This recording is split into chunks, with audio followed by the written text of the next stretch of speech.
Shalom et que toute la gloire et l'honneur soient donnés encore à notre seul Seigneur et Sauveur Jésus-Christ. Ce matin, j'aimerais toujours parler de l'ange de l'Éternel. Qui est cet ange que la Bible parle? Que l'ange de l'Éternel campe autour de ceux qui les craignent et qui les arrache des dangers. Et déjà dans la leçon, j'ai déjà entamé cette partie pour montrer que Dieu peut se manifester sur différentes formes. Et on a vu qu'avec Job, il s'est révélé dans un tourbillon. Avec Moïse, il était dans la colonne de feu. Et donc Dieu peut aussi se manifester sur forme angélique. Et on va voir ça avec le texte de Genèse chapitre 18, son premier verset, qui nous dit ceci concernant Abraham et la visite des trois personnes qui lui étaient apparues. Genèse chapitre 18, premier, l'Éternel lui apparut parmi les chênes de Mambré, comme il était assis à l'entrée de sa tente, pendant la chaleur du jour. Donc on voit ici que l'Écriture dit l'Éternel lui apparut pendant qu'il était sous les chênes de Mambré. Or nous savons très bien que le verbe apparu ici, c'est le participe passé du verbe apparaître, devenir visible, se faire voir. Donc Abraham a vu l'Éternel qui était autrefois impossible de percevoir, car la Bible dit qu'il habite une lumière inaccessible dont nul œil n'a vu, ni ne peut atteindre. Mais ce Dieu, dans cette position de feu dévorant, il a dit personne ne peut me voir et vivre. Pour venir sur la terre, il décide de se simplifier, de se diminuer et de prendre un corps. Et c'est dans ces manifestations-là qu'on parle de l'ange de l'Éternel, on parle de colonne de feu, ainsi de suite. Donc on continue pour voir que au verset 2, on dit, il leva les yeux. Abraham leva les yeux et regarda. Et voici trois hommes étaient debout près de lui. Quand il les vit, il courut devant eux depuis l'entrée de sa tente. Or, l'Écriture nous dit que c'était l'Éternel qui était apparu à Abraham. Mais lorsque Abraham va lever les yeux pour regarder, c'est-à-dire cette manifestation, il va voir que c'était trois entités qui sont représentées sous forme des hommes qui étaient devant lui. Donc, Dieu, lorsqu'il se manifeste, il se manifeste sous la forme d'un être humain. Parce que le modèle parfait de l'homme, c'est Dieu. C'est Dieu qui est le modèle parfait de l'homme. Il a dit dans Genèse chapitre 1, le verset 26, il dit « Faisons l'homme à notre image, selon notre ressemblance ». Donc on comprend que l'homme n'est que le reflet de ce que Dieu est. C'est pourquoi les anges, lorsque les anges même veulent venir sur la terre, ils apparaissent toujours sous la forme humaine et non avec des ailes. C'est pourquoi tous ceux qui disent que les anges, ils ont des ailes, ce sont des personnes ailées, c'est déjà une contradiction avec l'Écriture. Donc continuons pour voir.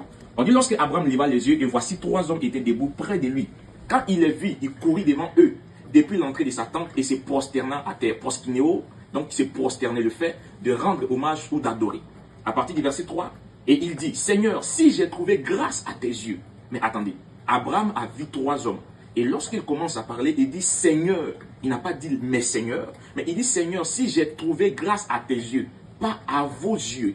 Donc on comprend ici que le Seigneur qu'Abraham utilise, il y avait des Adons et il y avait l'Adonai au milieu de ces Adons. Mais Abraham va s'adresser à Adonai, celui qui est propriétaire et Seigneur de toutes choses. Il va lui dire que si j'ai trouvé grâce à tes yeux, ne passe point, je t'ai pris, loin de ton serviteur.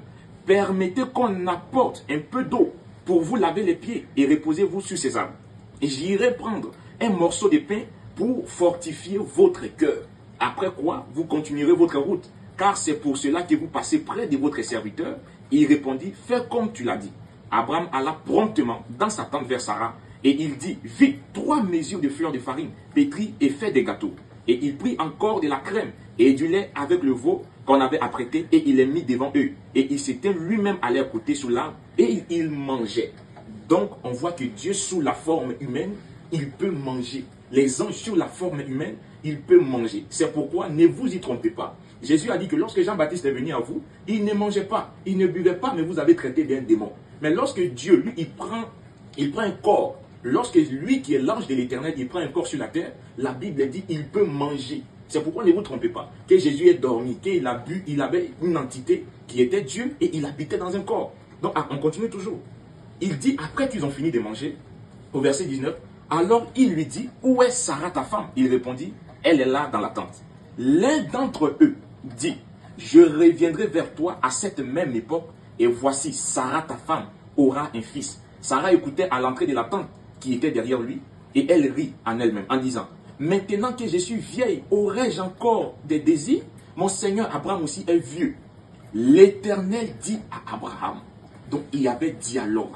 Abraham avait un interlocuteur devant lui. Abraham m'attendait la voix de l'Éternel. Et c'est Dieu qui avait dit à Sarah, il avait dit à Abraham qu'il reviendra l'année prochaine et Sarah aura un fils. Mais ici, la Bible maintenant va nous montrer qu'il parlait. L'Éternel dit à Abraham, Pourquoi donc Sarah a-t-elle ri en disant, est-ce que vraiment j'aurai un enfant, moi qui suis vieille? Y a-t-il rien qui soit étonnant de la part de l'Éternel? Au temps fixé, je reviendrai vers toi à cette même époque et Sarah aura un fils. Donc, on voit que c'est lui qui avait promis, l'un d'entre eux qui avait promis qu'il reviendra, c'était l'Éternel lui-même. C'est pourquoi Jésus pouvait le dire dans le livre de Jean chapitre 8, que Abraham, votre père, s'est réjoui de ce qu'il verrait mon jour. Abraham s'est réjoui parce qu'il savait que Dieu devait marcher encore sur la terre. Il avait promis que j'habiterais au milieu de vous. Jean chapitre 8, à partir du verset 56, Jésus dit, Abraham, votre père, a tressailli de joie de ce qu'il verrait mon jour. Il l'a vu et il s'est réjoui. Les Juifs lui disent, tu n'as pas encore 50 ans et tu affirmes que Abraham t'a vu. Donc les Juifs, ils ont compris. Donc Jésus est en train de leur montrer que l'ange qu'Abraham avait vu, l'Éternel qu'Abraham avait vu, l'Éternel qui avait mangé chez Abraham, c'était lui. Et il dit, Abraham l'a vu. Les Juifs étonnants lui disent, mais petit, tu n'as même pas encore 50 ans, même 33 ans, tu n'as pas encore atteint. Et tu dis, Abraham qui est un patriarche, il t'a vu. Jésus va leur répondre là-dessus pour dire, Jésus leur dit, en vérité, je vous l'ai dit, avant qu'Abraham fût, je suis l'Éternel. C'est lui qui n'a ni commencement de vie, ni commencement de fin. C'est lui qui est éternellement, qui habite une lumière inaccessible. Donc Jésus affirme ici que avant que Abraham même n'ait existé, lui il était de l'éternité en éternité. À partir du verset 20 de Genèse chapitre 18 où je chute, l'Éternel dit, le cri contre Sodome et Gomorrhe s'est accru et leur péché est énorme. C'est pourquoi je vais descendre et je verrai s'ils sont agis entièrement selon le bruit venu jusqu'à moi.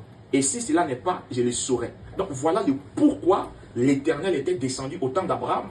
Dieu il était descendu à cause du péché qui se commettait à Sodome et Gomorrhe. Au temps de Noé, Dieu il était descendu à cause du péché qui était commis à son temps. Lorsque à la tour de Babel, Dieu il était descendu à cause de la confusion parce que les hommes se sont égarés de sa voie. Et il est évident que toujours encore à cause du péché, Dieu devait descendre dans la chair pour racheter l'être humain. Que le Seigneur vous bénisse.